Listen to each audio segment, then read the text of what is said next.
Let's turn our attention to the United States, where it appears voters are concerned with election integrity.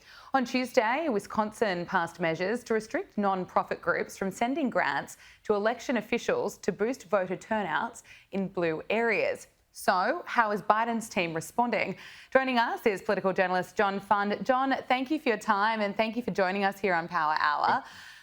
Last week, Vice President Kamala Harris announced a four-part strategy to use the full force of the federal government to create a voter turnout operation that's designed to aid Biden's re-election.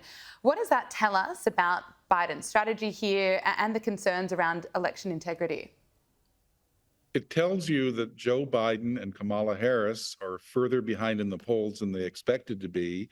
The latest Wall Street Journal poll of the 6 swing states shows Trump leading in all of them. And this is a desperation, break the glass in case of fire move. They are deploying the entire resources of the federal government. There will be voter registration officials at every citizenship ceremony. There will be people at Social Security offices. They're even taking people who do work-study programs at universities. These are people who work part-time to pay off their tuition.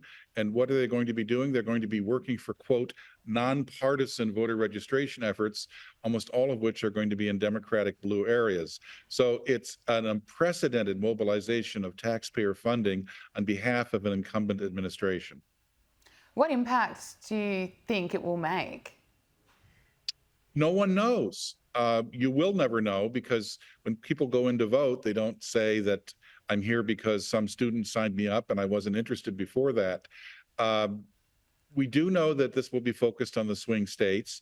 There are only about 6 or 7 states that matter in this election because of the way the Electoral College functions.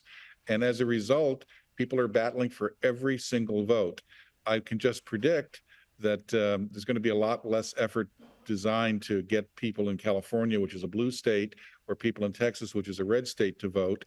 So in those 7 states that are critical, voters are going to be bombarded with so many messages, I think they'll probably go screaming from the building. Well, you mentioned the latest poll. Donald Trump is leading President Biden in 6 of the 7 most competitive states, according to the Wall Street Journal poll.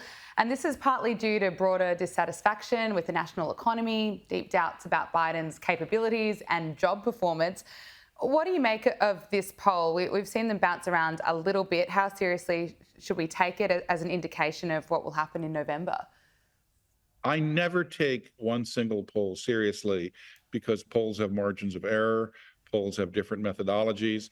What I do take seriously is an average of all of the current polls that are reliable or reputable at the same time. And what we have in this poll is something that is replicated in other polls that show in the swing states, in all but one or perhaps all of them, Donald Trump still has a lead over Joe Biden, despite the fact that Trump and Biden are 2 of the most, perhaps the most unpopular presidential candidates in American history. So the answer is Biden is in trouble because all of the polls show him behind. Okay, well, look, US President Joe Biden says that Israel has not done enough to protect aid workers, that Israel mistakenly killed 7 people working for the aid charity World Central Kitchen in a Gaza airstrike. How badly are relations between the US and Israel deteriorating? Relations between the US government and the Israeli government are awful. They don't trust each other. They don't believe that the other side is playing fair. And there's great hostility. And Biden and Netanyahu make that palpable and very obvious. I think that what's going to happen here is the Israelis are going to continue a military campaign. The protests in Israel may be irritating to Netanyahu, but he will ignore them. And the real key to this is the attitude of the other Arab governments. The other Arab governments, of course, are attacking Israel's operations in Gaza, but they aren't doing anything about it. They're still trading with Israel. They're still allowing travel to Israel in many cases. And privately, Arab leaders will tell visitors, we don't like Hamas either. They're linked and are close to the Muslim Brotherhood, which we fear in the Middle East. And they ran Egypt for a while. We had to topple them. So the irony is, the big story is a lot of Arab governments do not wish Hamas well. They would like the Palestinians to get a better deal, but they don't trust Hamas. Looking at the relationship between the US government and the Israeli government, we have seen it deteriorate quite rapidly. Is that the way it's going to continue? Will we see Biden pull back from his support with Israel as it seems to be hurting him politically in America? Well, if anything, I think he could ramp up the confrontation because remember, Michigan is a critical swing state, and the Arab American community in Michigan is very upset about the U.S. policy in Gaza.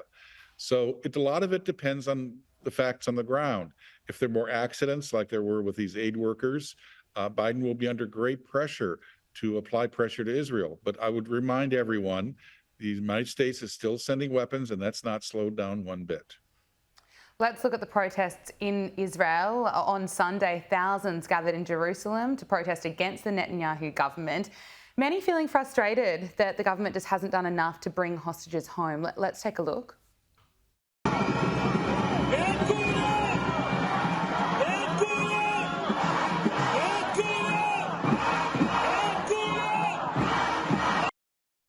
You can see in that vision there just the thousands of people that have turned out. Looking at that vision, what do you make of what's unfolding in Israel? Well, there is growing opposition to the Israeli policy, but the problem that the opposition has is explaining how they would have a better policy, because the problem is that Hamas is not going away.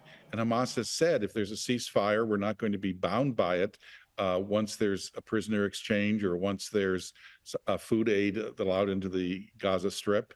So what is the opposition's long-term solution? I haven't heard one.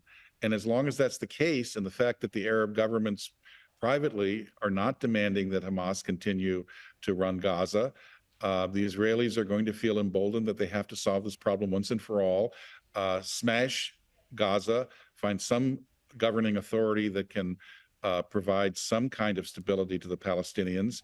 Until then, I don't see the Israelis backing down. That would probably topple Netanyahu's government. Okay, look, finally, before I let you go, John Fund, a different topic, the controversy around J.K. Rowling. Scottish authorities have confirmed that no action will be taken against the Harry Potter author for her gender-critical opinions online. J.K. Rowling challenged the new hate crime laws, daring police to arrest her for misgendering some trans people. What do you make of all of this? Are you relieved that J.K. Rowling won't be getting arrested?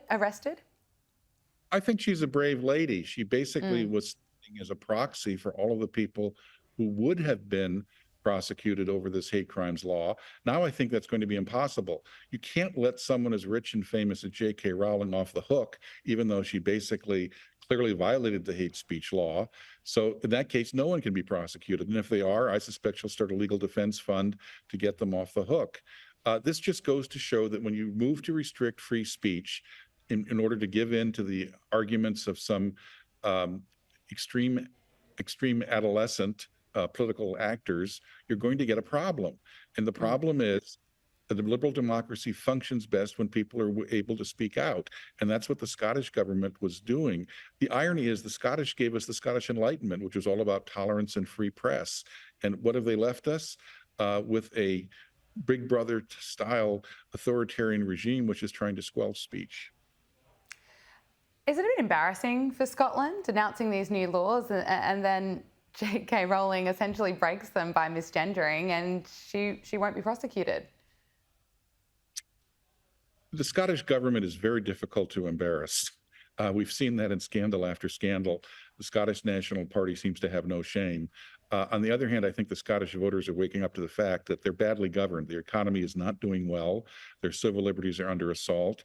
And there's a woke element in the country, which is basically destroying the traditional values of many Scottish communities. Political journalist John Fund, thank you so much for your time and speaking to us here on Power Hour. Thank you.